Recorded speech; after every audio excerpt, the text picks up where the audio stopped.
Alhamdulillahirabbil alamin wassalatu wassalamu ala asyrofil anbiya'i wal mursalin wa ala alihi wa sahbihi ajma'in, amma ba'du. Bapak Ibu, para jamaah sekalian yang insyaallah merupakan calon-calon penghuni surga yang dimuliakan Allah. Alhamdulillah, pagi ini kita sudah sama-sama menunaikan kewajiban kita, yakninya sholat subuh berjamaah.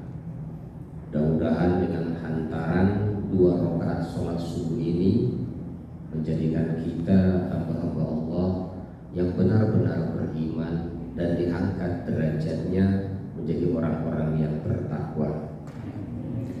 Bapak Ibu sekalian, kita sering mendengar ajakan siapa saja yang pidato ataupun ceramah untuk bersyukur kepada Allah. Biasanya setiap memulai pasti diajak kita untuk bersyukur. Masalahnya sekarang adalah ternyata begitu disurvei dan ditanya, masih banyak jamaah yang tidak paham apa sebenarnya arti syukur itu. Kalaulah boleh kita permudah bahasa kita, Bapak Ibu, syukur itu kira-kira begini: mempergunakan segala pemberian agar yang mengasih atau yang memberi itu senang, itulah syukur. Contoh, kita dikasih makanan, kemudian makanan itu pun kita makan, otomatis yang memberi itu pasti senang.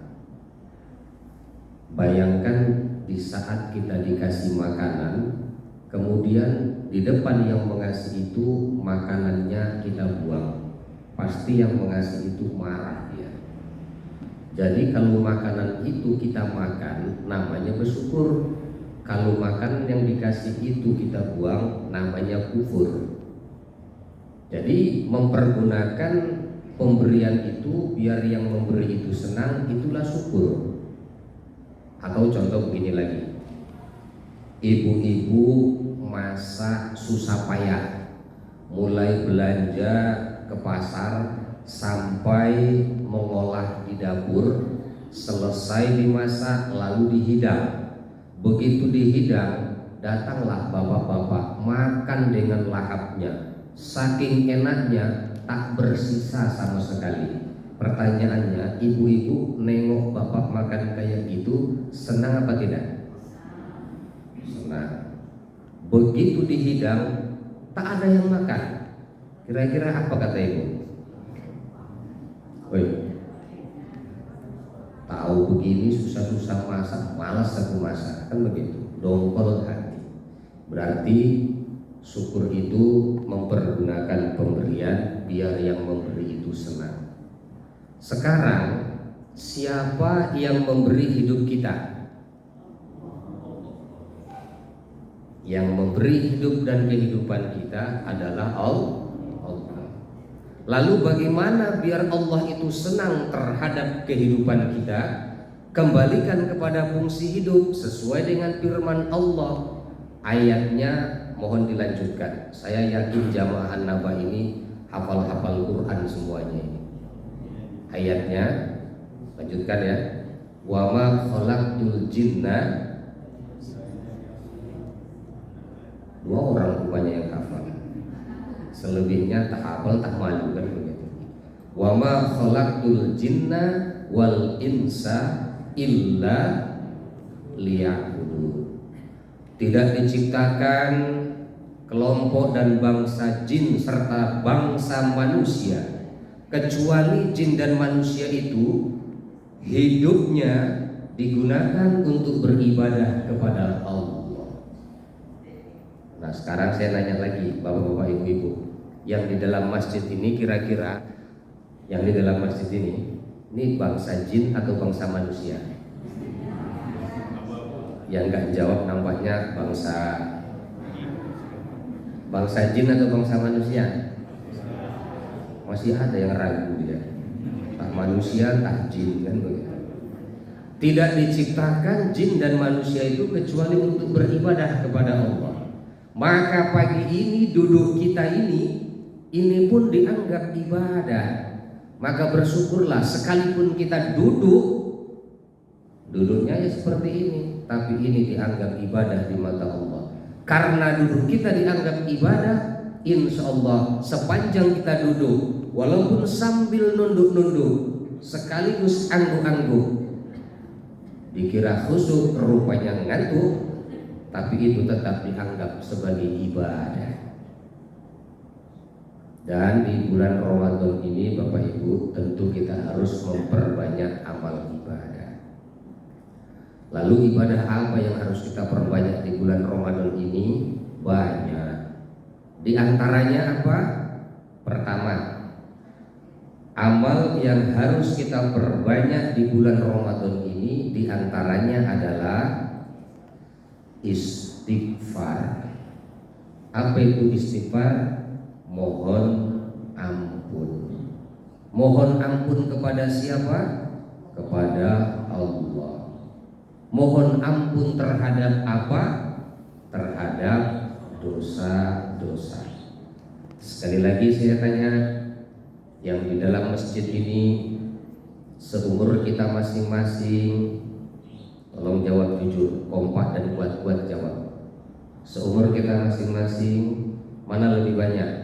Amal atau omel? Astagfirullah.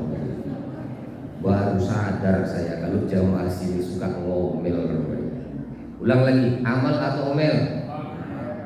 Taat atau maksiat? Gak menjanjikan jawabannya.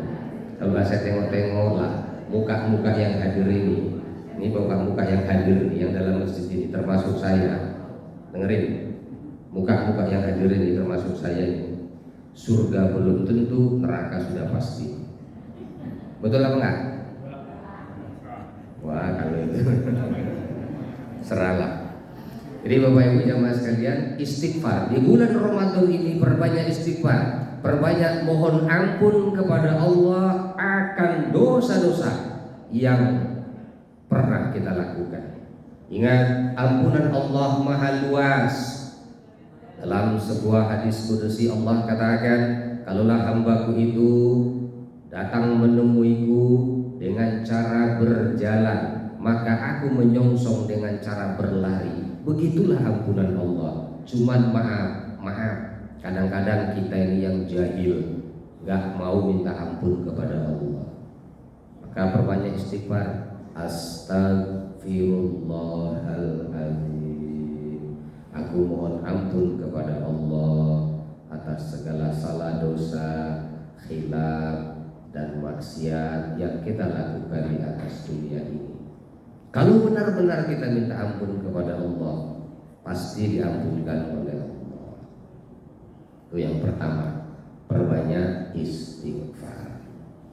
Rasul sallallahu alaihi wasallam yang sudah dijamin masuk surga, yang sudah dijamin tidak punya salah dan dosa, dalam sebuah riwayat ada diterangkan sehari semalam paling sedikit 70 kali, dalam riwayat lain 100 kali. Sekarang jamaah An-Naba istighfarnya sehari berapa kali?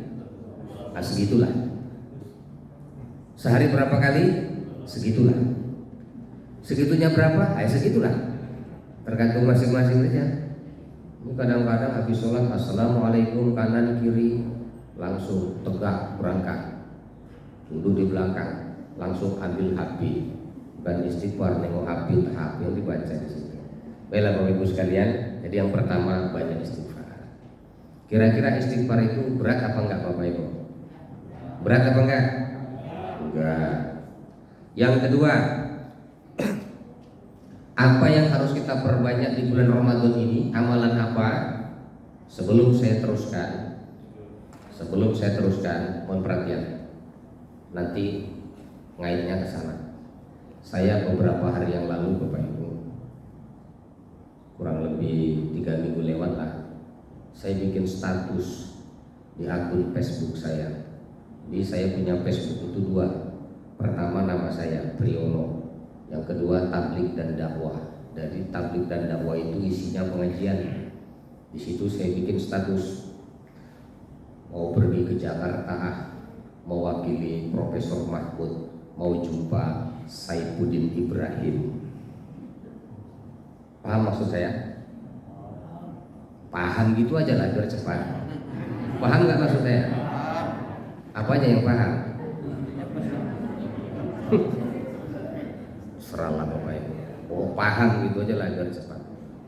Saya ngomong kayak gitu kaitannya apa? Begini, di bulan Ramadan ini amalan yang harus kita perbanyak diantaranya adalah qiraatul Quran atau tilawatil Quran, banyak membaca Al-Quran. Saya tanya lagi, mohon maaf sekali lagi, mataku, matamu, mata kita hari ini jujur mana lebih banyak digunakan untuk nengok Quran atau untuk nengok HP? Enggak menjanjikan nampaknya, dicurigai juga nampaknya. Coba jujur sekali lagi, mana lebih banyak nengok HP atau nengok Quran? Nengok HP isinya Quran. Itulah biar dua-duanya dapat. Bapak Ibu jamaah sekalian, ini Al-Quran 6.666 ayat terkandung dalam 114 surah, 30 juz. Ada seorang manusia, badannya manusia tapi hatinya setan dan iblis. Dia katakan Al-Quran itu 300 ayat harus direvisi, harus dibuang. Siapa namanya itu?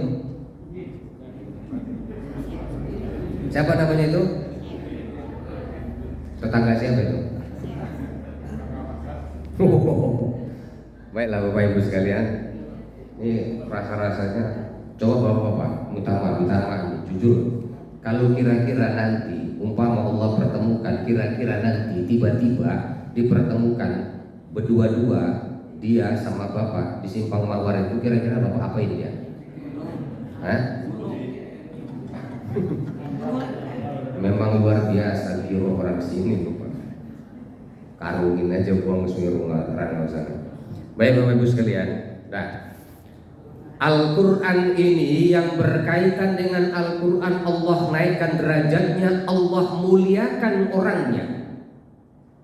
Pertama, Al-Quran ini kalamullah, disampaikan kepada Nabi Muhammad. Pertanyaannya, siapa yang menjadi perantara menurunkan Al-Quran ini kepada Nabi Muhammad?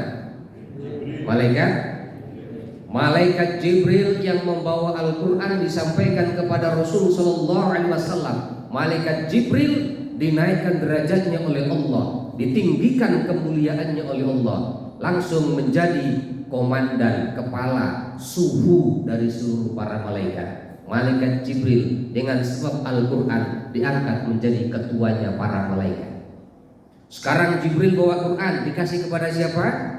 Kepada Nabi Muhammad. Nabi Muhammad menerima Al-Quran, derajatnya langsung dinaikkan oleh Allah. Menjadi apa? Menjadi penghulunya para nabi dan ikutan para rasul. Naik tinggi derajatnya. Al-Quran diturunkan bulan apa? Yang kompak lah, ini kadang-kadang baru makan sebentar. Al-Quran diturunkan bulan apa? Sebelum saya teruskan, yuk sama-sama. Ramadan itu dalam urutan bulan Hijriah bulan keberapa Bapak Ibu? Bulan ke? Yang kompak bulan ke? Ayo mulai. Muharram. Lanjut. Tidak menjanjikan memang. Nah. Januari. Kalau Masehi jangankan bulannya, sak tanggal-tanggalnya pun hafal itu. Kalau bulan Hijriah banyak yang tak tahu. Paling-paling kalaupun tahu Ramadan, tanggal Ramadannya itu cuman bulan Ramadan saja yang tahu tanggalnya itu. Kenapa? Karena puasanya dihitung. Muharram, Syawal, Rabiul Awal, Rabiul Akhir, Jumadil Awal, Jumadil Akhir, Rajab, Sya'ban, Ramadan. Bulan ke-9. Kemudian Syawal, Zulkaidah, Zulhijjah 12. Maka Al-Quran diturunkan di bulan Ramadan. Bulan Ramadan ini pun derajatnya naik di hadapan Allah, menjadi induknya segala bulan. Ramadan ini menjadi ketuanya segala bulan. Ramadan ini menjadi penghulu daripada segala bulan. Terakhir, siapa yang, maksudnya umat apa yang menerima Al-Quran? Al-Quran itu untuk umat apa? Umat Islam. Maka orang Islam ini menerima Al-Quran, apa kata Allah? Kuntum khaira ummah. Maka orang yang menerima Al-Quran, orang Islam. Orang Islam itu adalah sebaik-baik umat manusia yang nongkrong di atas dunia ini. Sebaik-baik manusia. Tadi imam kita membaca surah Al-Bayyinah, itu luar biasa. Innal ladzina kafaru min ahlil kitab wal musyrikin fi nari jahannam ulaika hum syarrul bariyah. Orang-orang kafir itu seburuk-buruk manusia. Yang kafir-kafir itu paling buruk yang ada di atas dunia ini orang kafir. Allah yang mengatakan sesungguhnya orang-orang kafir itu adalah mereka paling buruk, makhluk terburuk yang ada di atas dunia ini. Kenapa dikatakan buruk? Karena orang kafir itu menolak nilai-nilai ilahiyah. Sementara kita orang yang beriman ini, innallazina amanu, sesungguhnya orang-orang yang beriman, ulaika hum khairul bariyah. Orang yang beriman itu adalah sebaik-baik manusia, sebaik-baik makhluk. Saya tanya lagi, yang di dalam masjid ini beriman apa enggak? Kok dari tadi banyak ada yang ragu-ragu? Pastilah beriman. Kalau enggak beriman, mana pula sampai di sini. Alhamdulillah kita ditakdirkan oleh Allah dipilih menjadi kelompok orang-orang yang beriman. Alhamdulillah. Jadi Bapak Ibu sekalian, kita menerima Al-Quran ini, maka kita dianggap sebagai umat terbaik yang ada di atas dunia ini. Jaga Al-Quran baik-baik. Karena itu di bulan Ramadan perbanyak membaca Al-Quran. Nabi katakan, naubiru buyutakum bitilawatil Quran. Sinarilah, terangilah rumahmu bitilawatil Quran, dengan membaca Al-Quran. Baik rumah yang di atas tanah maupun rumah yang di bawah tanah. Pengumuman yang pagi ini sudah berumur 50 tahun, adalah rumah yang di atas tanah udah gitu aja lah. Bangunlah rumah yang di bawah tanah. Rumah yang di atas tanah, begitu kita qaid, kira-kira yang meneruskan, yang menikmati siapa itu? Siapalah begitu. Tapi kalau rumah yang di bawah tanah, kira-kira yang bangun siapa? Kita. Maka jangan tertipu. 50 ke atas, mulailah, perbanyaklah, percantiklah, terangilah rumah yang di bawah tanah itu. Jangan tertipu. Rumah yang di atas tanah terus kayak Masjid An-Nabawi ini. Wah, dari dulu saya tahu persis bagaimana perkembangan masjid ini. Mulai zaman-zaman Ustadz Misbah dulu, mainan saya kan di sini. Bercantik, berindah, luar biasa cantik. Kalau masjid nggak apa-apa. Kalau rumah begitu dipercantik, diperindah, pas giliran mau menikmati, mati, selesai lah. Tapi kalau kita lupa membangun rumah yang di bawah tanah, wassalam lah. Jadi perbanyaklah membaca Al-Quran. Tapi alhamdulillah lah, kalau bapak-bapak jamaah An-Naba ini gak diragukan. Saya kan sering dapat postingan-postingan itu kegiatan di sini. Kalau soal baca Quran, jamaah di sini juara 1, nomor 1. Rajin-rajin baca Quran. Saking rajinnya pun sambil tidur dibaca, walaupun cuma 1 huruf. Saking rajinnya itu. Abata saja. Gak perlu diragukan. Di Bapak Ibu sekalian, di bulan Ramadan ini perbanyak membaca Al-Quran. Kemudian pesan saya kepada khususnya ibu-ibu, kalau bapak-bapak barangkali jarang, di mana-mana saya keliling itu kalau Ramadan Pak, yang paling hobi tadarus itu kelompok ibu-ibu. Habis subuh ambil mic, buka Quran, duduk belingkar, baca Al-Quran. Habis zuhur baca lagi, habis asar baca lagi, pokok banyaklah membaca Al-Quran dengan istilah tadarus. Saya perlu luruskan sedikit. Ini sekedar berbagi informasi. Tadarus itu asal katanya darosa, itu bahasa Arab, artinya belajar. Maka tadarus itu Bapak Ibu tidak mesti harus khotam 30 juz selama Ramadan ini, tidak. Kalaupun khotam alhamdulillah. Jadi tadarus itu apa? Tadarus itu duduk belingkar, satu membaca, lebihnya menyimak. Nyimak itu asal katanya sama. Sama itu artinya mendengar. Satu membaca, selebihnya mendengar. Kalau salah, betulin. Kalau saya salah, luruskan. Tapi meluruskannya pun pakai adab. Jangan sok pintar menggurui pula. Dan apabila yang membaca itu salah, dibetulin, diluruskan, jangan pula merajuk.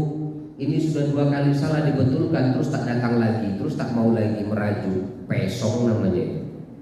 Jadi Bapak Ibu, oleh karena itu tadarus itu artinya belajar. Satu baca, satu nyimak. Nyimak artinya mendengar. Kalau salah betulin. Nah, ini kadang-kadang kan yang banyak membaca itu ibu. Baik. Jadi di bulan Ramadan perbanyak membaca Al-Quran. Terakhir pas jam 6 kita selesai. Amalan apa yang harus kita perbanyak di bulan Ramadan ini? Di antaranya adalah perbanyak sodako. Sodako dalam bentuk mal berupa harta benda. Kalau tidak ada harta kita mungkin pakai tenaga. Harta nggak punya, tenaga nggak ada, sodakohlah pakai doa. Jadi kalau sudah berdoa saja tidak, apalagi kita harus bisa ngomong. Maka Bapak Ibu, sodako yang terbaik itu kepada siapa kita berikan? Sodako yang paling baik itu kita berikan kepada keluarga terdekat kita. Maka kalaulah bisa, kalau kita ada berlebih, bagilah, senangkanlah, muliakanlah mak bapak kita, istimewanya ibu kita. Ibu kita, mohon maaf, kita ini laki-laki kadang-kadang kebanyakan sok hebat, sok paten, sok-sokan. Pelit dengan hemat itu beda kan. Hemat itu kan mempergunakan sesuai kebutuhan.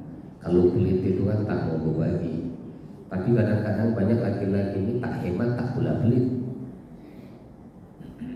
Duduk di warung, baru kenal sama orang, bukan berarti bukan saya melarang itu, bukan. Tapi nanti sebagai perbandingan saja. Baru hari itu kenal, jumpa sama dia, duduk di warung, sekali bayar berapa? 50, 60, 70 ribu. Enak bayar, nggak apa-apa sekali-sekali. Cuman emak kita, ibu kita lebihkan dulu. Emak kita itu kirim dulu. Kalau emak kita ada di kampung kirim, apalagi di puasa.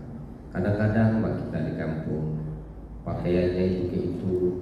Bagaimana emak kita dulu membesarkan kita. Demi Allah, bapak-bapak ini sekarang yang duduk dalam masjid ini, berapapun duitmu, apapun pangkatmu, setinggi apapun pendidikanmu, demi Allah, emak kita yang di kampung itu, yang kita katakan kampungan, yang kita katakan gak ngerti apa-apa, dari dialah kita bisa seperti ini.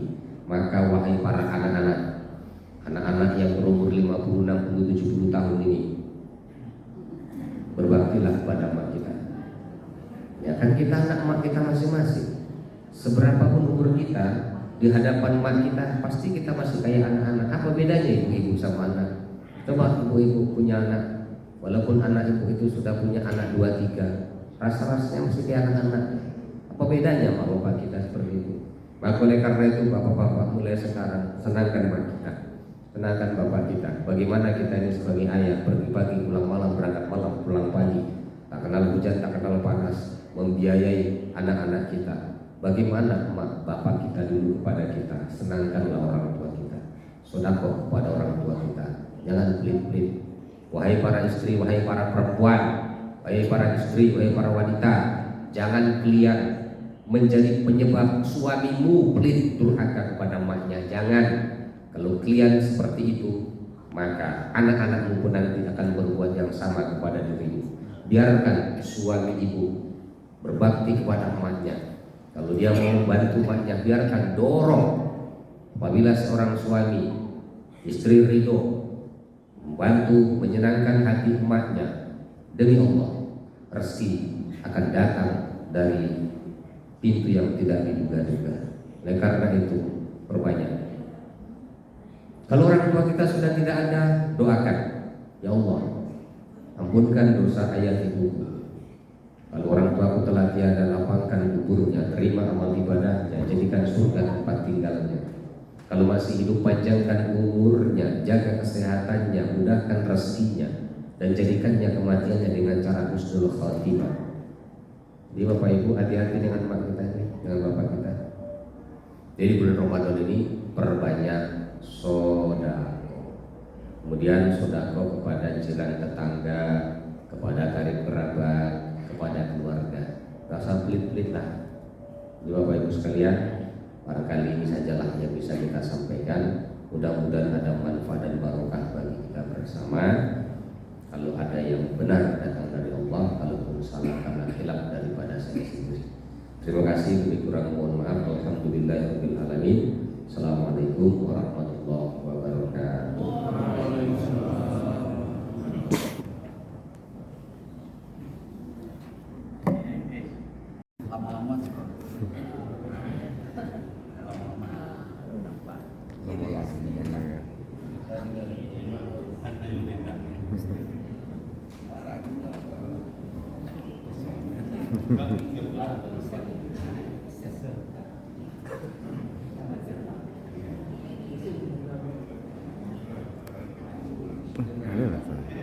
Ngantuk gitu. Alhamdulillah, terima kasih banyak kita ucapkan kepada Ustaz yang sudah menyampaikan ilmunya dan kita bersama. Mudah-mudahan apa yang disampaikan bisa kita